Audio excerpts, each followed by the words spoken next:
9th, and Jimmy Johnson will start in the 10th position. Field now working the way over into turn number 3. We expect the pace car driven by Kip Childress to hit pit road and to call the start of the Federated Auto Parts 400 from Grand Rapids, Michigan. The Motor Racing Network's Jeff Striegel. Round number 1, race number 2, off turn number 4, looking at the flag stand. The green flag is out, and we are underway here at Richmond Raceway. Brad Keselowski will lead the field into turn number 1. Big jump for Keselowski. He'll get away with the lead. The battle now is for the second spot. Chase Elliott fills the hole to the left elbow of Kevin Harvick. Down the back straightaway they fly. Harvick has the jump. He'll slide to the bottom in second. Elliott back to third. In front of Kyle Busch, who is fourth. They're side by side for fifth.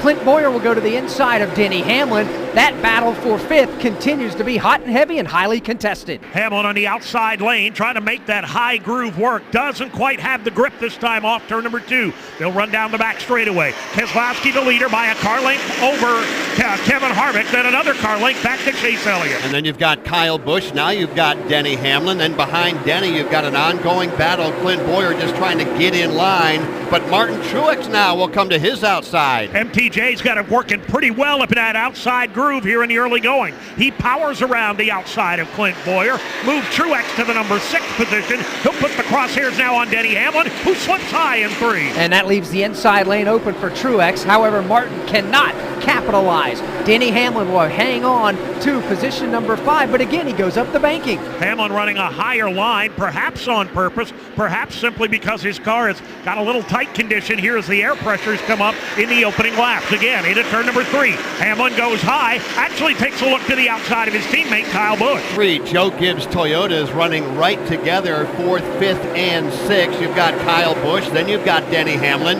then you've got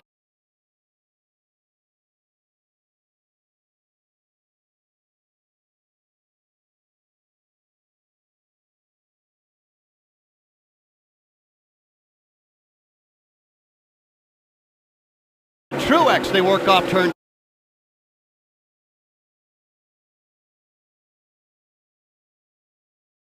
On Kyle Busch. Again, Hamlin to the outside in turn 3. Yeah, and Hamlin going to the outside is starting to surprise me a little bit. It looks like the top lane of this racetrack is pretty well already starting to come in. They had the Xfinity race yesterday. That laid a little rubber down on the track. We haven't had any rain or anything. And Hamlin's got enough nerve that he keeps going to the outside of Kyle Busch trying to make that pass. It's kind of showing me, guys, that that top lane is not bad right now. Denny Hamlin about a half car lane higher off the bottom of the racetrack. He continues to run in position number 5. However, at the front of the field, Dave, it's Brad Keselowski and Kevin Harvick. Those two have tried to separate themselves a bit from the field, have only succeeded by about 3 car lengths, but it's Keselowski by 1 car length with the lead. 1 car length back to second, Kevin Harvick. 2 more now to Chase Elliott, then Kyle Busch and Denny Hamlin. Yeah, lap number 7 going on the books right now. Here is a quick look at the top 10. Again, very, very early. Green flag just came out a moment or 2 ago.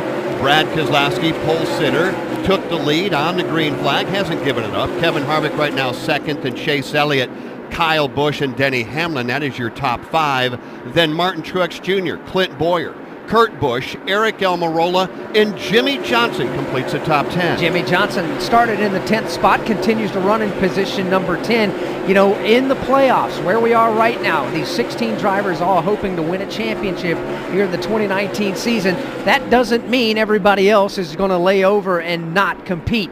Jimmy Johnson is going for it. He wants to win a race. He especially wants to do it since he missed the playoffs and try to grab some of those headlines. How important is that, Russ? It's very important, guys. I mean, I've listened to this conversation about Jimmy Johnson. Doggone it, he did make the playoffs, but here's a 7-time champion that knows that this is a good track for him. He knows he can win. He's just got to get back on track, and it's been a long time before he's been the old Jimmy Johnson, that's for sure. But if he can do anything, this is a good track for him. Jimmy can get it done. If they need to have fast pit stops, they got to stay adjusted on that number 48 Chevrolet. But I'll tell you what, he's not feeling good about missing those playoffs. There's no doubt about that. That's a little humiliating for a 7-time champion to be in this position. But again, he still knows how to drive that 48, trust me. Yeah, and the first time he's ever missed the playoffs like this. A win, the last time he was in victory lane, you got to go all the way back to 2017 in Dover, and that was 86 races ago. But right now, Dave Moody, he's looking good, but I think the thing about Jimmy Johnson of late as he's looked very good of late. Would you agree? I would agree. I would say that Hendrick Motorsports in particular, and maybe even Chevrolet in general, has made some strides in terms of picking up some pace, finding some speed in the last 6 or 8 weeks, but I still think they've got some daylight between themselves and the Toyotas and Fords. Speaking of the Toyotas, just had a challenge and change for position number 4. Denny Hamlin was able to get around his teammate Kyle Busch, so Hamlin will go to 4th. Kyle Busch is now 5th in front of Martin Truex Jr. 13 laps in the books. From the pole position, Brad Keselowski continues to show the way. Welcome back to Sports View. Today's topic, game changers. Makes me think of Progressive's Home Quote Explorer. Finally, a simple, efficient way to quote home insurance. Let's go to Colin, who will now try to say something. Okay, first of all, are you kidding? Never in my life. Okay, when you see stuff like this, look, I'm not the only one who thinks this, although everybody says I am. Well said, Colin. Well said. Get right to the point with Home Quote Explorer. It's a game changer. Progressive Casualty Insurance Company, affiliates, and other insurers. If you know this sound, then you know the pure feeling that comes with it. The unparalleled power of a Rotax engine. The agility and ultimate freedom only the revolutionary Rev Gen 4 platform can give. That feeling of taking winter and shredding it for all it's worth. It's that Ski-Doo feeling. Visit your local Ski-Doo dealer today for great offers and rebates on select models during our Yellow Tag sales event. As Brad Keselowski continues to show the way, 16 laps go up on the board. 16 drivers have the opportunity to win a championship here in 2019. Currently, 15 laps in, very early. The deepest in the field of the playoff competitors is William Byron. He's all the way back in the 25th position, but again, there's a long, long way to go. From Richmond Raceway, this is the Motor Racing Network, the voice of NASCAR.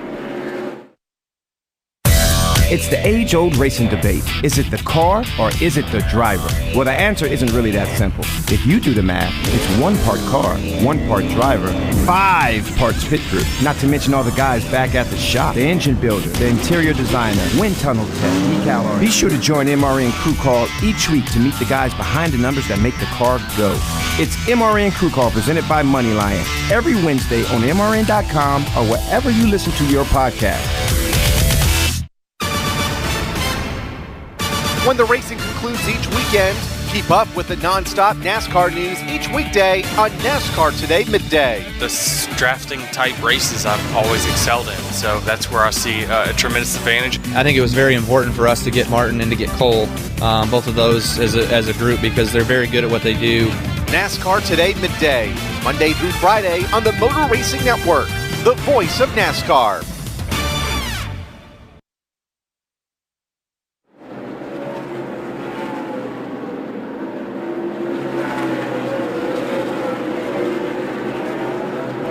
$20 laps complete of the scheduled 400 in the Federated Auto Parts 400 tonight. Again, stage number 1 will end at lap number 100 tonight. And Jeff, that means there are valuable stage points on the line. Well, and there are some people who need them badly, that is for sure. We're 80 laps away from that. Make it 79 next time by. I guess here's a good opportunity to talk about the 4 drivers that really have to come out of here with something big. And in some cases, like for Eric Jones, you would think a win today or a win next week is all that would propel him in to round number 2, but he's not alone there. No, he's not, and after a bad race in Las Vegas last week, he's joined by Kurt Busch. Hit the wall last week in Las Vegas. Both of those drivers are race winners here in the 2019 season. Other ones being Ryan Newman and Clint Boyer. They too are part of that 4 group that is on the outside looking in now. Race number 2 tonight of this 3 and opening round of the playoffs. And talking about Eric Jones, that's hard to believe that happened, because here's a guy who won the Southern 500 in a big way. Really, really big win, really, really big race. And now he's struggling again to try to advance in the next run. But this is a good short track for Eric. He really likes this racetrack. For that car he's driving has got a great setup underneath of it, generally with Joe Gibbs Racing, that team. So we'll just see what happens and hope that he can pull it out and do better this week than he did last week. And more on those drivers trying to race their way into round number 2, trying to race their way into 2 in a row, Dave Moody, talking about Martin Truex Jr., a winner a week ago at Las Vegas, all of a sudden said, you know what, it is time to go. And he blew Chase Elliott away. Then he blew Kyle Busch away. He's on the move. Yeah, I'm not sure that that it's necessarily Martin Truex Jr. picking up the pace or Chase Elliott falling back. He lost second to Denny Hamlin, third to Truex.